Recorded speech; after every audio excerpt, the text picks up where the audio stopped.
ক্ষমতা বাড়ল ডোনাল্ড ট্রাম্পের উপদেষ্টা ইলন মাস্কের। বিশ্বের সবচেয়ে ক্ষমতাধর দেশের ফেডারেল সরকারের পুনর্গঠনের গুরুদায়িত্ব এখন বিশ্বের আরেক ধন কুবেরের হাতে। তার মূল কাজ সরকারের ব্যয় ও অপচয় রোধ করা।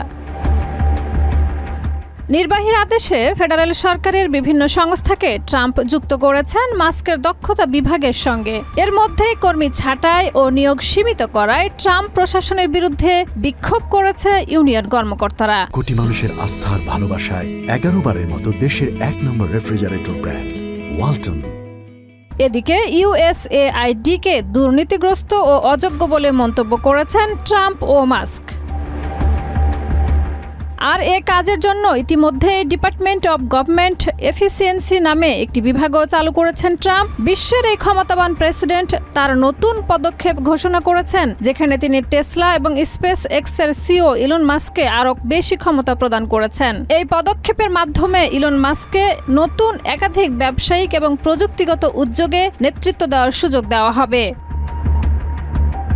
এদিকে ইলন মাস্ক ট্রাম্পের এই সিদ্ধান্তকে স্বাগত জানিয়ে বলেছেন, আমার লক্ষ্য শুধুমাত্র ব্যবসায়িক উন্নতি নয়, বরং বিশ্বের জন্য নতুন প্রযুক্তি এবং সম্ভাবনার দরজা খুলে দেওয়া। সরকারের সঙ্গে তার ব্যবসায়িক ও ব্যক্তিগত কোনো স্বার্থ জড়িত নেই। তার মূল লক্ষ্য ফেডারেল সরকারের আকার ছোট এবং পুনর্নির্মাণ করা।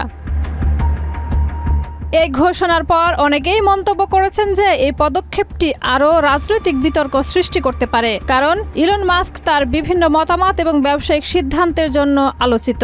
তবে ট্রাম্পের পক্ষ থেকে বলা হয়েছে, তিনি বিশ্বাস করেন যে প্রযুক্তি খাতে বৈপ্লবিক পরিবর্তন আনতে মাস্কের নেতৃত্ব অত্যন্ত গুরুত্বপূর্ণ। ইলন মাস্ককে নতুন ক্ষমতা প্রদান করার এই সিদ্ধান্ত আমেরিকার প্রযুক্তি খাতে নতুন দিগন্ত উন্মোচন করতে পারে বলে বিশেষজ্ঞরা মনে করছেন। ভবিষ্যতে এই পদক্ষেপ কিভাবে বাস্তবে পরিণত হবে তা দেখার অপেক্ষায় রয়েছে সবাই।